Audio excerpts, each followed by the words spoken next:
તમારી સાથે શેર કરીશ એકદમ નવી ટ્રીક સાથે દહીં વડાની રેસીપી.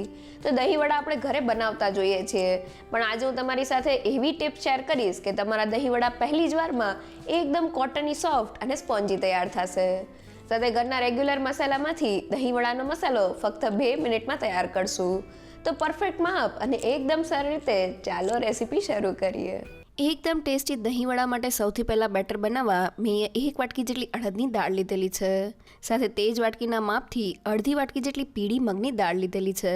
તો જેને એકદમ સહેલું માપ જેટલી આપણે અડદની દાળ લેતા હોય તેનાથી આપણે અડધી મગની દાળ લેવાની છે. તો હવે દાળમાં પાણી એડ કરીને તેને સારી રીતે ધોઈ લઈએ.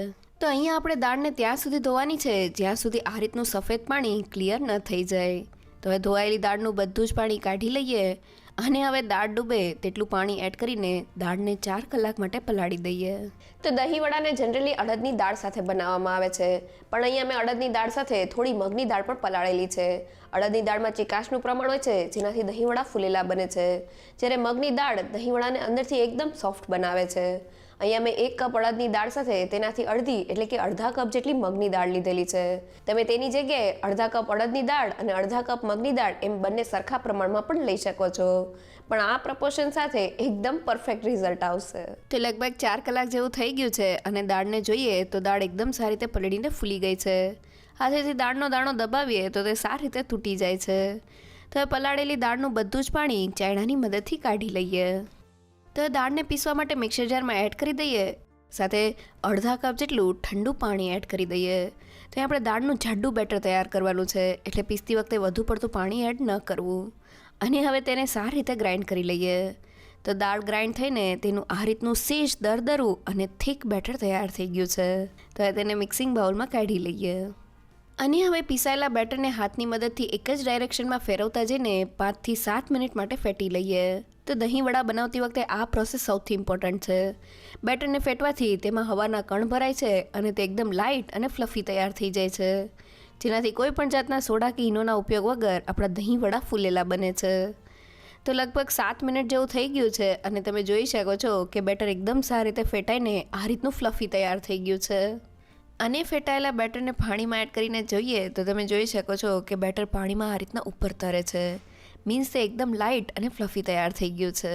તો હવે તેમાં 1 ચમચી જેટલું જીરું, 2 સુધારેલા લીલા મરચાંના ટુકડા, 1 ઇંચ જેટલા આદુના ટુકડા, સ્વાદ પ્રમાણે મીઠું અને 1 પિંચ જેટલી હિંગ એડ કરીને બધી જ વસ્તુને બેટરમાં સારી રીતે મિક્સ કરી લઈએ. તો બધી વસ્તુ સારી રીતે મિક્સ થઈ ગઈ છે. હવે બેટરને ઢાંકીને 10 થી 15 મિનિટ માટેનો રેસ્ટ આપી દઈએ. તો આપણું બેટર પીસાઈને તૈયાર થઈ ગયું છે. અહીંયા બેટરને પીસતી વખતે આપણે વધુ પડતું પાણી એડ નથી કરવાનું, કારણ કે દાળ પલળેલી છે એટલે તેમાં થોડું પાણીનું પ્રમાણ રહેલું જ હોય છે. સાથે પીસતી વખતે રેગ્યુલર પાણીની જગ્યાએ ઠંડા પાણીનો ઉપયોગ કરવાથી મિક્સર જાર જરા પણ ગરમ નથી થતું અને દાળનો દાણો એકદમ સારી રીતે ફૂલી જાય છે. સાથે આપણે દાળનું બેટર થોડું દળદરું રાખવાનું છે. જો બેટર એકદમ સ્મૂથ હશે તો વડાનું ટેક્સચર અંદરથી બરાબર નહીં આવે. થોડા દળદરા બેટર સાથે વડા અંદરથી એકદમ સ્પોન્જી તૈયાર થશે. સાથે તૈયાર થયેલા બેટરને આપણે થોડી વાર માટે ફેટી લેવાનું છે, જેથી તે થોડું લાઇટ અને ફ્લફી તૈયાર થઈ જાય. અહીંયા જો તમારી પાસે ફેટવાનો સમય ના હોય તો તમે પીસેલા બેટરમાં ફક્ત 1 પિંચ જેટલો બેકિંગ સોડા કે ખાવાનો સોડા એડ કરીને પણ દહીં વડા બનાવી શકો છો. તો 10 થી 15 મિનિટ થઈ ગઈ છે અને બેટરને જોઈએ તો બેટર એકદમ સારી રીતે સેટ થઈ ગયું છે. તૈયાર થયેલું બેટર થીક હોવાની સાથે ચમચામાંથી આ રીતના નથી પડતું, મીન્સ તે દહીં વડા માટે એકદમ પરફેક્ટ છે. જો આ સમયે તમારું બેટર ઢીલું લાગતું હોય તો તેમાં બટેટા પોહાને ગ્રાઇન્ડ કરીને થોડા એડ કરી દેજો. તે બેટરમાં રહેલા પાણીને એબ્ઝોર્બ કરીને તેને થિકનેસ આપશે. તો હવે તૈયાર થયેલા બેટરમાંથી દહીં વડા બનાવવા માટે હાથની આંગળીઓને થોડી પાણીવાળી કરી લઈએ અને બેટરને આ રીતના હાથમાં રાઉન્ડ શેપમાં લઈ લઈએ. તો હવે દહીં વડાને તળવા માટે મેં અહીંયા તેલને ગરમ કરી લીધેલું છે. તેલનું ટેમ્પરેચર આ રીતના થોડું બેટર એડ કરીને ચેક કરીએ તો તમે જોઈ શકો છો કે તે થોડી વાર રહીને તરત જ ઉપર આવી જાય છે. મીન્સ આપણું તેલ મીડિયમ ગરમ છે, જે દહીં વડા માટે એકદમ પરફેક્ટ છે. તો હવે ગરમ તેલમાં વડાને તળવા માટે એડ કરી દઈએ.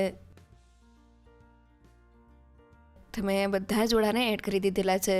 હવે વડા ઉપર આ રીતના થોડું તેલ છટકાવી દઈએ, જેથી તે એકદમ સારી રીતે તેનો શેપ લઈ લઈએ. અને હવે તેને બંને બાજુ ફેરવતા જઈને ગોલ્ડન બ્રાઉન અને ક્રિસ્પી થાય ત્યાં સુધી તળી લઈએ. તો વડાને તળતી વખતે આપણે ગેસની ફ્લેમ મીડિયમ રાખવાની છે, જેથી અંદર સુધી એકદમ સારી રીતે તળાય અને જરા પણ કાચા ન રહે. તો લગભગ 5થી 7 મિનિટ જેવું થઈ ગયું છે અને વડા એકદમ સારી રીતે તળાઈને ફૂલી ગયા છે. તો હવે તળાયેલા વડાને ઝારામાં લઈ લઈએ, જેથી વધારાનું બધું જ તેલ નીકળી જાય. તો મેં બધા જ વડાને તળી લીધેલા છે. હાથમાં લઈને એક વડાને આ રીતના દબાવીએ તો તે એકદમ સારી રીતે પ્રેસ થઈ જાય છે, અને તેને તોડીને જોઈએ તો તે અંદરથી એકદમ જાળીદાર અને સ્પોન્જી તૈયાર થયા છે. તો હવે વડાને પલાળવા માટે બાઉલમાં પાણી એડ કરી દઈએ, અને હાથની આંગળીથી પાણીનું ટેમ્પરેચર ચેક કરીએ તો પાણી સેજ ગરમ છે. ગરમ પાણી વડામાં એકદમ સારી રીતે એબ્ઝોર્બ થઈ જશે. હવે તેમાં સ્વાદ પ્રમાણે મીઠું, 1 પિંચ જેટલી હિંગ અને થોડા કોથમીરના પાન એડ કરીને બધી જ વસ્તુને મિક્સ કરી લઈએ. તો થોડી હિંગ એડ કરવાથી વડામાં તેની એકદમ સરસ ફ્લેવર એબ્ઝોર્બ થાય છે. અને હવે તળેલા વડાને પાણીમાં એડ કરી દઈએ અને તેને ફક્ત 10થી 15 મિનિટ માટે પલાળી દઈએ.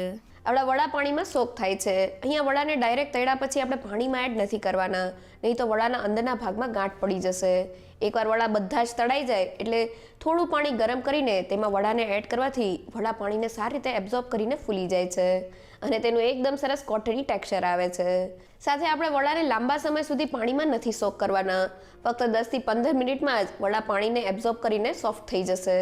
આપણા વડા પલળે છે ત્યાં સુધી દહીં વડાનો સ્પેશિયલ મસાલો બનાવી લઈએ. તો એ દહીં વડા ઉપર એડ કરવાનો સ્પેશિયલ મસાલો બનાવવા મેં 1 મોટી ચમચી જેટલું જીરું લીધેલું છે. સાથે જીરાથી અડધું એટલે કે 1 ચમચી જેટલા સૂકા લીલા ધાણા લીધેલા છે. સાથે 1 ચમચી જેટલી લીલી વરિયાળી, અડધી ચમચી જેટલી મરી, 1/4 ટીસ્પૂન જેટલો અજમો, અને મેં અહીંયા 3 સૂકા કશ્મીરી લાલ મરચાં લીધેલા છે.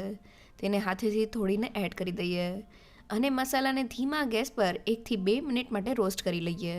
તો મસાલાને રોસ્ટ કરવાથી તે એકદમ ફ્લેવરફુલ બને છે. સાથે આપણો મસાલો લાંબા સમય સુધી સારો રહે છે.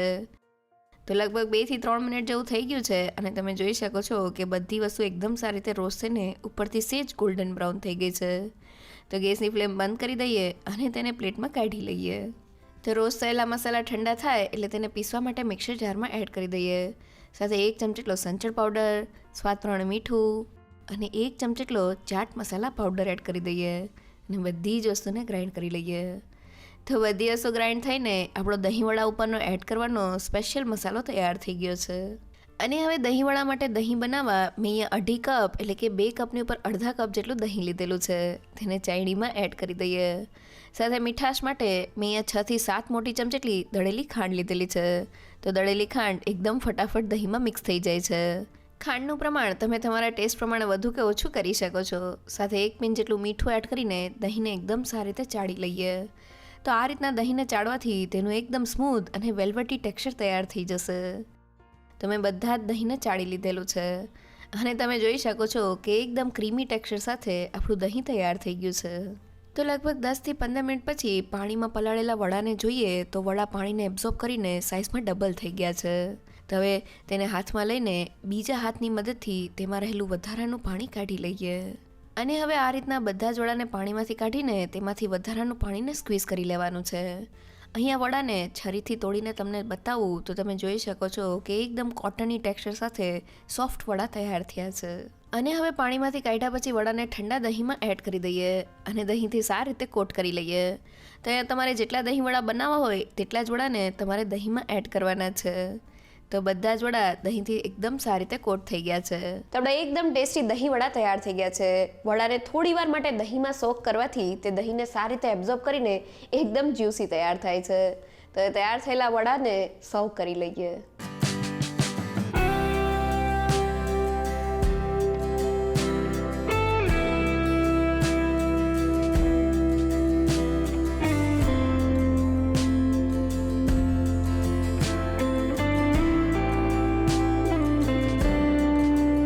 તો આપણે એકદમ પરફેક્ટ અને સ્પોન્જી દહીં વડા તૈયાર થઈ ગયા છે.